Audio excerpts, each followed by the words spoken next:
Aloha and welcome to the Art of Life on ThinkTech Hawaii. My name is Willow Chang and I am your hostess, sharing with you some of the more interesting things that you'll find here, not only in Hawaii, but in the world we live in. Today is November 1st, friends, and historically and culturally, this is a special time of year that's often referred to as All Souls Day and All Saints Day.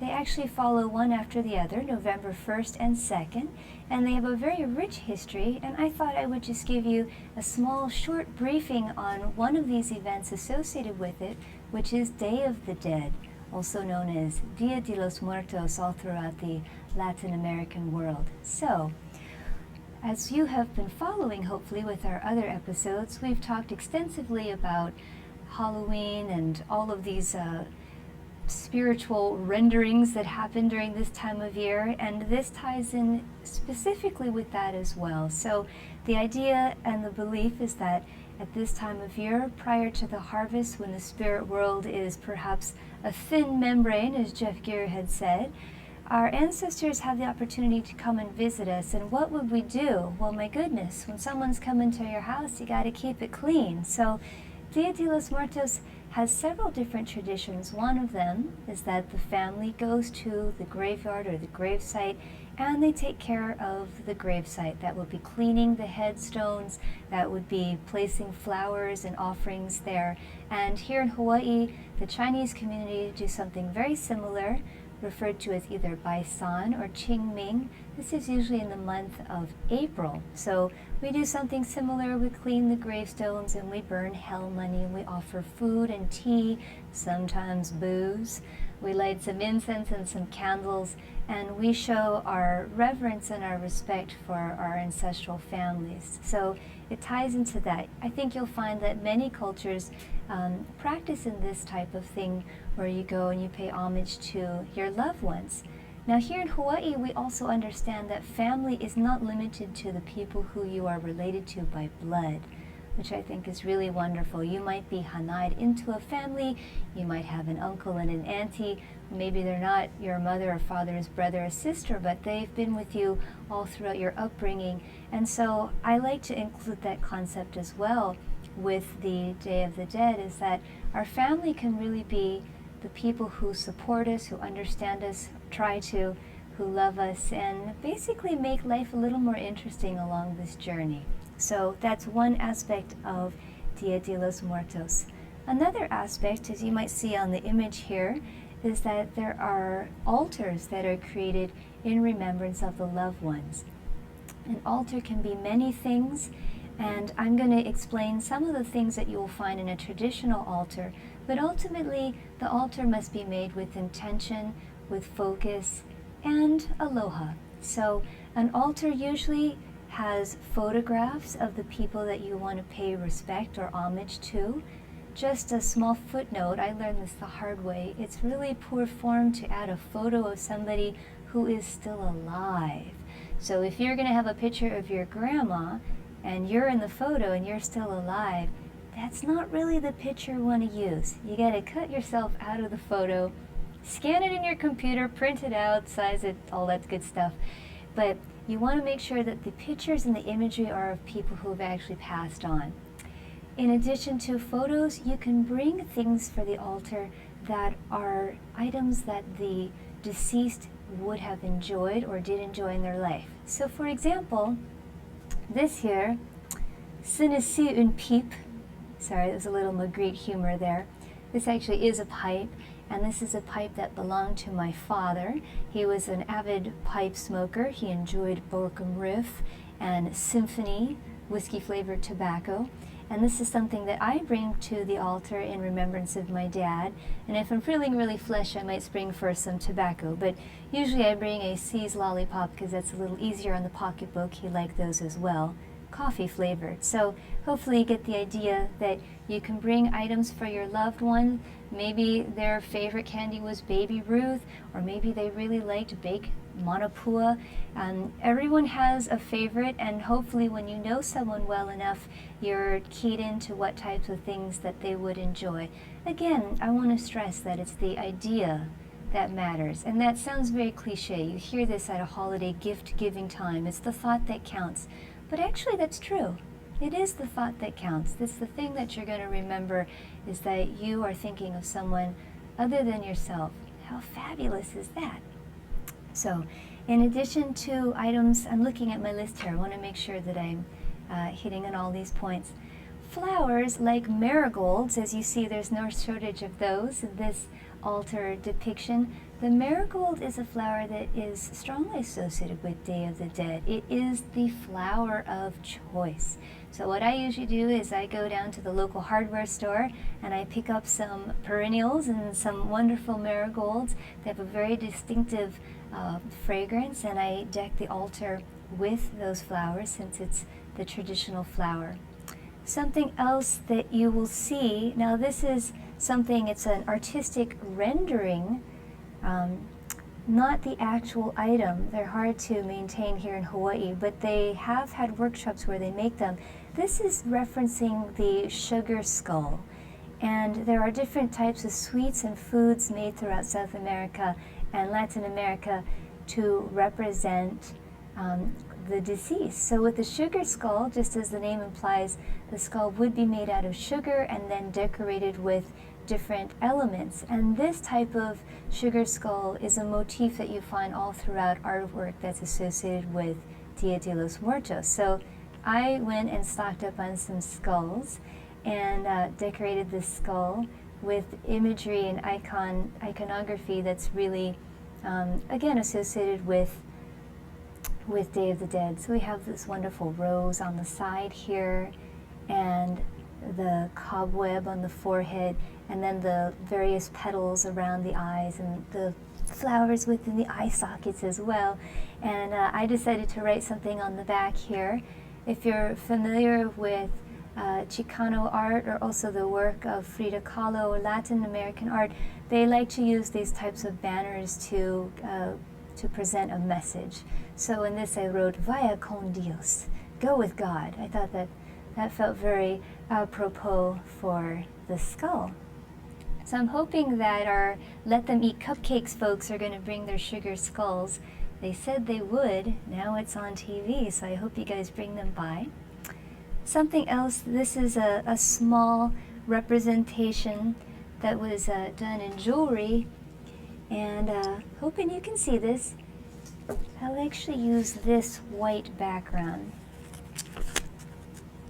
So this here is a little skull figurine, and it's all in a pink filigree, and this type of cutout work is referred to as a papel picado, and that's fancy paperwork, very much like your snowflakes. And you know, the Chinese, they're pretty magnificent with their cutouts, and this is the Mexican version of the cutouts, and they're very decorative and festive. And so we have this skull imagery that's used all throughout Day of the Dead. Now why? Why the skull? I think it's because every living organism has a skull, except a paramecium. I don't think they have a skull. But every organism has a spinal column, a skeletal system, and a skull. I'm sure somewhere a biologist is going to write something to our webpage on Facebook, ThinkTech Hawaii, and read me the riot act. But from my understanding, we all have a skeletal system. And so this is the great equalizer, that even though we might be different in this living realm, in the afterlife, we're all pretty much the same. We have very similar functioning parts, and that's the idea behind the skull. So people mistakenly think that it's a gothic thing or a morbid thing. Not really. It's the great equalizer. We all have a skull. So that's something you'll see with the papel picado. We will have some of those at our Day of the Dead fiesta. Traditional things. I have a few other little items here on the table. So this here is a little altar of sorts, and this one is actually from Peru. So I wanted to give you guys an idea that there are things that are new, that are fashioned and detailed for Day of the Dead. There are traditional items that are then reworked into jewelry and various motifs, and then also from other parts of South America. Here we have a lovely little altar, And oh my goodness, it's original sin, ladies and gentlemen. We've got Adam and Eve in the garden, and we have the apple, we have the serpent, and we have all of these wonderful creatures depicting this scene that most people in the Christian world are pretty familiar with. So these type of little dioramas are very common, and you see them used with Day of the Dead. I have another one here that is from Mexico, again using motifs that are very common and popular. So here we have the bride and the groom, and well, my goodness, it's upside down, and I didn't even hear anything in my ear to tell me that. Let's get our head on straight. It says juntos por siempre, right? And play for life. Oh, they're so cute. So we've got the groom and the bride, and they're decked out, and we've got a little bit of glitter, because a little bit of glitter goes a long way. And you'll see these little paper mache figurines in dioramas sold, and they're very humorous. They're very reflective of the time period. You might have things that are Marilyn Monroe or Elvis, or guys who are surfing, or people who are dancing, or maybe you've got a vet with a little skeleton dog. The possibilities are endless because, again, we all have a skeleton. So this is something, they're very collectible. I collect these. It's true. One of many things that I like to collect, and I love the whimsy of them. I love the folkloric quality of the art. I like the accessibility and the humor of them, and they're colorful and all that good stuff. And for myself, a lot of these things are around my house year-round. So I'm one of those freaks. I don't like just go store it in a box November 2nd and then pack it all up. I find various places throughout my home to display them. And for me, they're, again, a great reminder that, hey man, our time here is pretty limited, so you might as well enjoy. So this is a little diorama. Food, we talked about sugar skulls a little earlier, but something else that is common is Day of the Dead bread, known as dead bread. That has nothing to do with the Grateful Dead. It's a certain type of pan, a certain type of bread that is made and eaten in remembrance for Day of the Dead. One year I had a guest who actually made some dead bread. It was pretty awesome, brought it to our fiesta. But Day of the Dead is something that is very popular in many large metropolitan cities. Hawaii is in its own right a metropolitan city, and our Latino community has been growing tremendously in the past 15 years. But it's been a little slow in the coming to raise awareness for Dia de los Muertos. I think it's coming, but I think people in Hawaii will enjoy what it represents, because it's so familiar with many other ways that we pay reverence and respect to our ancestors and our friends. The procession, this is something that you will also see, and we will have a procession tomorrow at Fresh Cafe at 6:30. And this is a way for everybody to come together and to march in their revelry and their finery with their candles, and to keep in mind of those loved ones. So you're wondering, costume? What on earth would I wear? Holmes, you want to rock your skeleton wear. If you can't, you want to paint your face. Now that sounds a little freaky if it's unfamiliar, but this is actually a very, again, traditional thing to do. If you don't want to commit to a full face makeup, some people like to be half and half, half living and half dead. Some people like to have one quadrant of the face done as a skull, etc., etc. There's a lot of creativity here. Some people opt to go with the sugar skull, and they get very creative with a colorful rendering of the skull. Some people like to go for the spooky black and white skull. Ooh, and you can pretty much be what you want to. So as long as you're referencing the skull motif, we've seen Frida Kahlo inspired skulls, we've seen pirate brigades. You can be a police officer in your skull skeleton, but you might want to be off duty. And if you have tattoos, remember you have to have your long sleeves. That was a little humor about the new rules for HBD. But yes, we will have a skeleton contest. This is something that's very common. when you go to a Day of the Dead party. And something else is for the ladies. I wanted to address the Catherine. So the Catherine is a very festive, well-dressed woman, usually with a hat, perhaps with a boa. She's decked out like you would if you were going to church or the opera or something fabulous. And the most famous depictions of the Catherines were by a Mexican artist named Posada. And Posada did a lot of political cartoons and etchings and illustrations at the turn of not the last century, but the century before. So we're rocking it in the 1800s, and right around the time of the Spanish-American War. And his illustrations really have set the foundation and the iconography of what's associated with Day of the Dead and a lot of Mexican-American cultures and images and things like that. So look it up on your Google. I promise I'm never going to make these things up. It's all there for you to read. But the thing that's so fascinating to me, because culture is something that is a process of evolution and it's always changing and it's always in flux, are the things that are traditional, but then the way that things kind of bounce off and expand exponentially from the tradition. So you have different cultural takes as this, but then you also have subcultures that have really been inspired by Day of the Dead and this type of imagery. So I made a little list here just off the top of my head.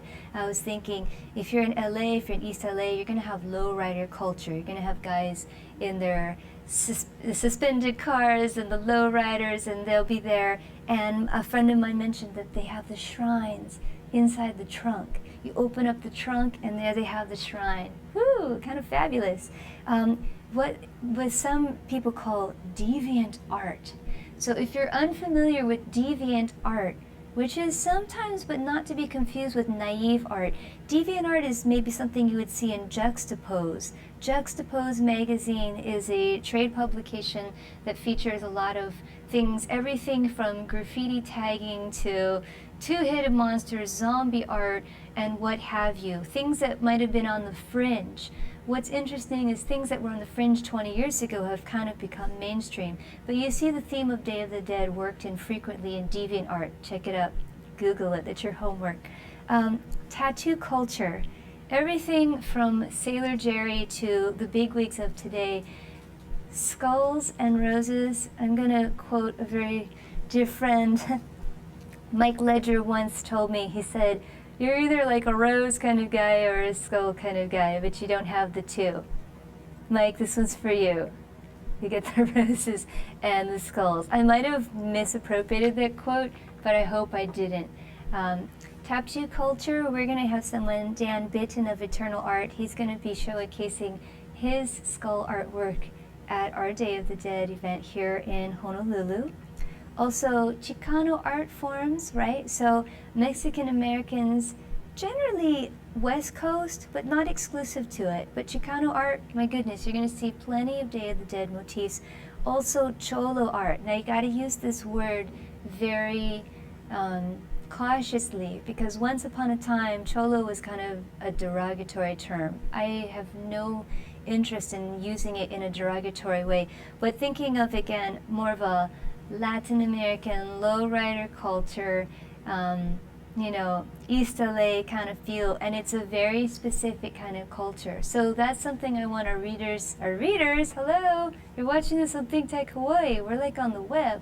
I want my web audience to think about this, because I personally don't necessarily believe in the idea of high art and low art. I think that that's like a very archaic 18th century kind of mindset. Because the reality is that art has purpose, it has value, it has significance, regardless of your socioeconomic background. Now you might have different accessibility in terms of getting your information out there. That's the great thing about technology, is that you can make your movies, you can have a web page, you can rock it on Facebook. There's many ways where the playing field has been kind of leveled, so to speak. So I hope that we can all collectively start to erase these concepts of like high art and low art. There's no reason that someone who does graffiti art like Bansky, who's kind of well known, can't show in like a Saatchi type of gallery or score a huge commercial bank account for advertisement or whatever. And those are not the only ways of how you can measure commercial success. So these are just some ideas I'm throwing out there. And last but not least on my list, rockabilly, things from like the 50s. And I didn't even add burlesque. I mean, folks, the list goes on. So what's the purpose of me rambling about all these various subcultures? Is that everything is like a Venn diagram. And if you're unfamiliar with this concept, we're going to use hands here. Venn diagram. This can be Dia de los Muertos. This can be lowrider culture. Oh snap! Where do they overlap, right? So life is about finding these different kinds of connections, these ways that things interplay, how we're influenced by these various experiences. I'm a local girl here in Hawaii. I've always been drawn to this. I used to call myself an honorary Latina. You're welcome to laugh at that. But that being said, you know, sometimes people are a little confused. They're like, girlfriend, you're not even Latin. What the hell? Why are you like into this stuff? But you know what? It's meaningful. It speaks to me. It has value. It has beauty. It has intention. And so that's kind of where I'm coming from. That's why I like to call myself everybody's daughter. And hey, if opening up my mouth and flapping about these things and talking about it respectfully can instill some respect and understanding, hey, I'm going to do that as much as I can. So that's what Art of Life is about. That's what ThinkTech Hawaii is about. We're about creating communication, understanding, and connections here with the global community, not just supporting the local community. So, you're wondering, how does this tie into Hawaii? I'm going to bend down, getting it out of my magical bag of tricks, just like Felix. My gosh, it's magic. I just pulled a flyer out of nowhere. So, if you're interested, and this is kind of a shameless plug, but there's an event, it's called Dearly Departed. It's going to happen tomorrow, November 2nd, which is the actual Dia de los Muertos, and it's going to be at Fresh Cafe. Now, if you've never been to Fresh Cafe, it's in the heart of Kakalako at 831 Queen Street. This place is a hub of activity. I'm hoping to get Ali and those wonderful people in our hot seat to talk story about Fresh Cafe. There's everything from spoken word poetry slams to art and flea. They have movie nights, they have yoga, they have food. They're just really Powwow, which is the art festival. They're really a nucleus of interesting things that happen here creatively in Hawaii. And this is where we're going to have our event. We're going to have our procession at 6:30, so you can go around the block with us and you can say, she's been around the block. And then we have our program from 7 to 10, and there's going to be a lot of things, and there's something for everybody. So we will have our community altar, and our community altar, I got the signal here. Our community altar is an opportunity for you, our viewers, to come and bring photos and items for the altar to remember your loved ones. You don't have to keep it there. If you have to leave at 9:30, pick up your dad's pipe and leave. We're not gonna, no, it's our property now. No, that's not the idea behind it. So this is a place for you to tack up a photo. This does not have to be archival quality. If it's an image that you pull from the internet, or you scanned a photo, or you took a photo of a photo, or if it's 5th generation, trust me, it's really not the end of the world.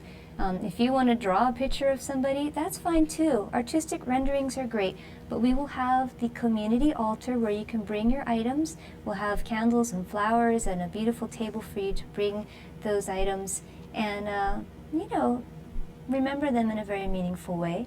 We will also have altars that will be made by various artists. So off the top of my head, we have Elsha Bonhart, Vincent Green, J.C. Allion. We will also have, I've got to look here, Linda Hess, DJ Colbert, Dan Bitten, Robert Reed, Kirsten Berry, Andy Lee. The list goes on. We'll have Darlene Mendel vending. We'll have different things if you want to festoon yourself with something fabulous from a past era. And then we're going to also have performances. So we have Convergence Dance Theater, Nikki Guess, Kiana Luna, Michael Hamilton, Strange Fruit Express, Sunny Silva, Ango will have a capoeira, Darren Canberra doing spoken word, twirling girlish, it's hoops, you have to see it to believe it. Sunny Silva and myself, everything from spoken word, music, dance, poetry, you name it. And if you feel so inspired, we're going to also have an open mic. So if you want to tell a joke or a story about your loved one, you know, often telling a story is the best way to remember somebody. It's the best way to honor their memory, whether you're, you know, I am sure you have something to share. Nothing that's going to embarrass your friends, of course, but come and talk story with us. You know, share a little something. You're going to be glad you did. We'll have water there. There's a bathroom. If you get nervous, you can go use the bathroom before you go on stage. But this is really a casual thing. It's going to be a lot of fun. And last but not least, like I said, actually two things. This year we're going to have a pet altar. Because really the reality is that our furry, scaled and feathered friends are really part of the family, and many times people are really plunged into the throngs of bereavement and great sadness when they cross over. So we wanted to have an altar so you could bring Fido a bone, a milk bone, or whatever it is, bring a pitcher, you know, etc., just so that they don't feel left out. And we have the altars separate just because we didn't want anybody to be offended and think, oh my God, how can you have your pet gecko, you know, next to my grandfather's picture? In my universe, everybody gets along, but I understand some people might be a little sensitive, so we will have the pet altar and the people altar. In my universe, even places can be lamented. You know, I was even thinking of taking a picture of the old K-Pasta or the old Macy's across the street. I'm very sentimental. Corinne Chang can attest to this. But you know, remembrance is a beautiful thing because it also helps us move forward. I know a lot of you think that if you're looking in the rearview mirror, you can't stay focused. But it's knowing what came before us that I really think helps us move into the future, and also it helps us understand what is the now. So I had said last but not least, we do have our skeleton costume contest. I am not going to be a judge because I really hate judging these things, because a lot of times people crawl out of the woodwork and they look so amazing, and then I'm stuck and it's like, can't everybody just get a prize? So we will have some wonderful illustrious judges probably determined tomorrow, but you know, it's just to give you guys a shout out. If you show up in costume, we want to celebrate the effort that you've made, and hopefully your image will be all over Facebook and you'll have your moment of glory. So hopefully you can join us. That's tomorrow, November 2nd. This is the 2013 Art of Life, just to give you a heads up. And we welcome your comments, your questions and concerns, your rants and raves. We hope that you like us on Facebook and you check out our webpage. That's thinktechhawaii.com. Now I know some of you, if you're watching this, obviously you already understand how this works, but some of you are very confused about how do I watch the show. At the very top of the web page, you're going to see something. It says Ustream. It's a pull-down menu. I've been putting the links on Facebook as well. But if you're watching this and you send it to a friend, they can watch it as well. And we are live. Live! It's crazy. If you can't watch it and you're at work and you don't want to get busted or fired, you can watch it later. We've got all types of archives on file on YouTube. If you want to listen to it instead and you want to imagine it and you don't want to see the images, we have that as an option as well. So it's a wonderful opportunity to stay in touch with the community here. We hope that you like us on Facebook, tweet about us, all those little things. Let your fingers do the talking. And I didn't mention it earlier, but we're broadcasting from Pioneer Plaza. That's in the heart of downtown. Now let me break it down if you're wondering. Don't stalk us, but if you ever have to come to ThinkTech Hawaii, we're in room 30, Pioneer Plaza, downstairs. We're sandwiched in between Merchant Street, that's one way, and King Street, that's also one way, and 4th Street, that's on foot. So hopefully it gives you an idea. We're behind Bank of Hawaii and across from the old Macy's. You're like, oh, brother. Oh, I think I know where that is. Can you visualize it? Okay, so that's where we are in this wonderful room, bringing you all the magic. Questions, concerns, email us. We're going to take a small ID break and hope to see you in a few minutes.